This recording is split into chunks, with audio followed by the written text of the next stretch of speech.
Senhor. Que a palavra do Santo Evangelho perdoe os nossos pecados. Amém. Gente boa, que bom estarmos unidos, reunidos neste santuário, em torno do altar, celebrando com fé, com esperança, a nossa Eucaristia. Nosso momento de ação de graças, de louvor, de glorificação a Deus.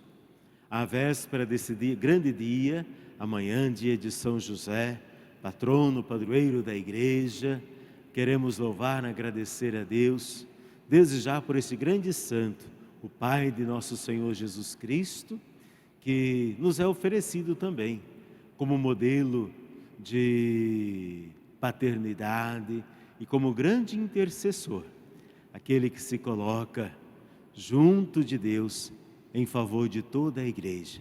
E queremos dele pedir a proteção, a intercessão sobre todo mundo nesse tempo difícil que nós estamos vivendo, tempo de guerras, pedindo a paz ao nosso mundo, pedindo a paz ao coração do ser humano. Olhando a palavra de Deus nesta tarde, queridos irmãos e irmãs, ouvimos a primeira leitura do livro do Gênesis, capítulo 37, a história de José. Não é o José o pai de Jesus? É o José o filho de Israel, o filho de Jacó, lá no início do Antigo Testamento, daquela família numerosa.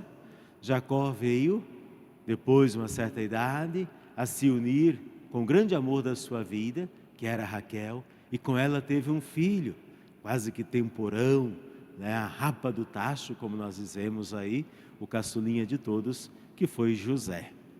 E era mais querido por ser o mais novo, por ser o caçula, porque ele também era muito temente a Deus, porque era um menino de oração, porque era um jovem amoroso aos seus pais, enfim. Mas também porque era uma pessoa do bem, porque fazia o bem, gostava de fazer a caridade, de ajudar os outros.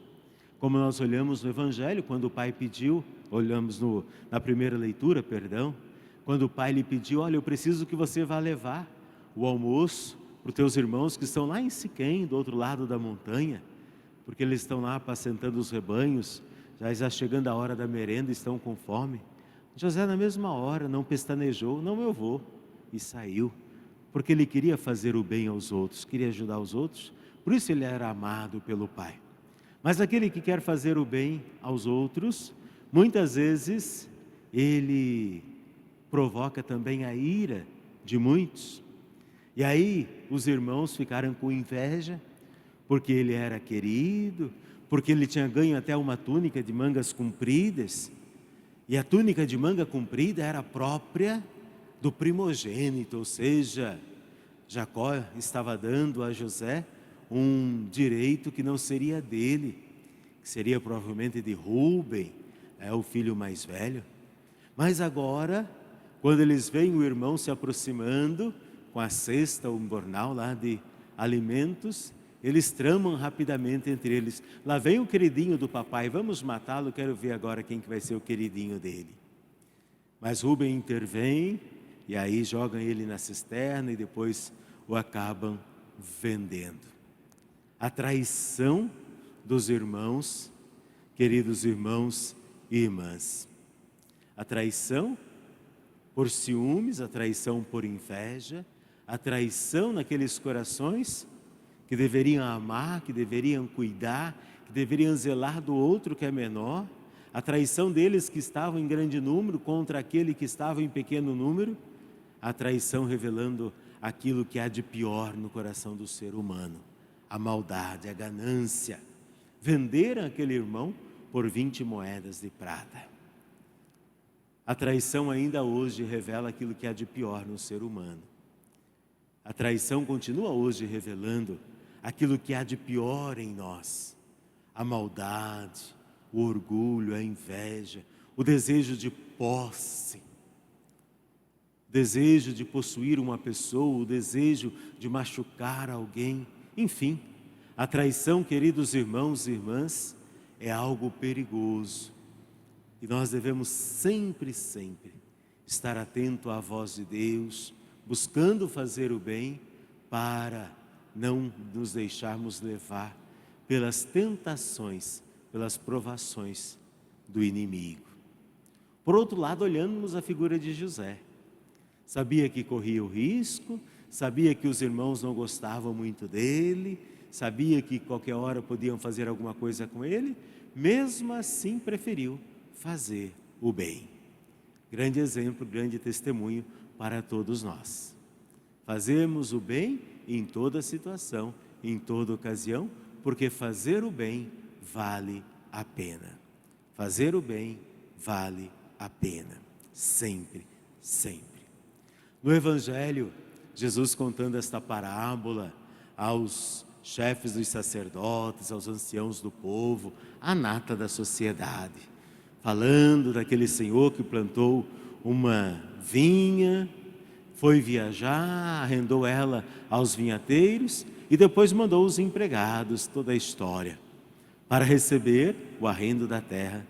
Mas eles se achavam dono daquilo. Bateram uns, apedrejaram outros, mataram outro, e assim com a segunda leva, a terceira, e finalmente o patrão resolveu mandar, o proprietário resolveu mandar o próprio filho, achando assim eles vão respeitar. Ledo engano, acabaram por matar também o filho, agora não tem mais herdeiro, nós aqui vamos ficar com esta herança.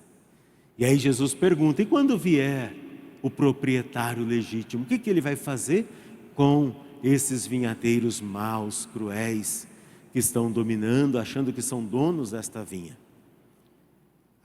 Eles vai matar todos da pior maneira possível.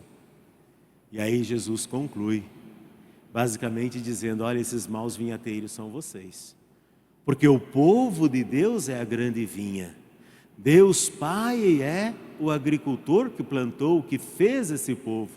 E Ele deu a vocês para cuidarem, para que vocês zelassem, para que vocês conduzissem. E o que vocês estão fazendo com este povo? Vocês estão escravizando, vocês estão cada dia mais esfoliando este povo, cada dia mais vocês estão perdendo as ovelhas que Deus lhes confiou. E aí eles se revoltam e querem matar Jesus, porque Jesus denuncia aquilo de errado que eles estavam fazendo. Queridos irmãos, queridas irmãs, Jesus veio para resgatar esta vinha do Senhor que estava perdida. A vinha do Senhor que estava na mão das pessoas erradas. E nós não podemos querer permanecer nas mãos erradas. Não podemos permanecer nos caminhos errados, dos vinhateiros errados. Nós temos que deixar Jesus ser o nosso grande guia, o nosso grande condutor, o nosso grande proprietário. Não podemos dar ouvidos às vozes do mundo, aos pensamentos, às vãs filosofias, às ideologias que o mundo propõe. A voz de Deus, a Sagrada Escritura, é que deve nos guiar, nos conduzir. Mas cada dia mais temos nos deixado orientar por falsos pastores ou maus vinhateiros e abandonado, pouco a pouco, a palavra de Deus. Quando Jesus vier, o que Ele fará? Será que a resposta será a mesma que deram a Ele no Evangelho de hoje? Nos tratará da pior forma possível? Porque nós não estamos valorizando, porque nós não estamos buscando a Sua palavra. Pensemos nisso nesta tarde de sexta-feira. Busquemos, sim, fazer a vontade do Senhor. Lembremos-nos sempre, somos da vinha do Senhor. Deixemos o Senhor cuidar de nós. Deixemos Ele proteger-nos. Deixemos Ele nos podar. Deixemos Ele orientar os passos por onde nós devemos seguir. Não vamos ser Maria vai com as outras, seguindo as vozes do mundo, seguindo as vozes de um e de outro. Que Deus seja o nosso grande mestre, nosso grande Senhor, aquele que nos guia, hoje e sempre. Amém. E vamos agora colocar no altar do Senhor as nossas preces, rezando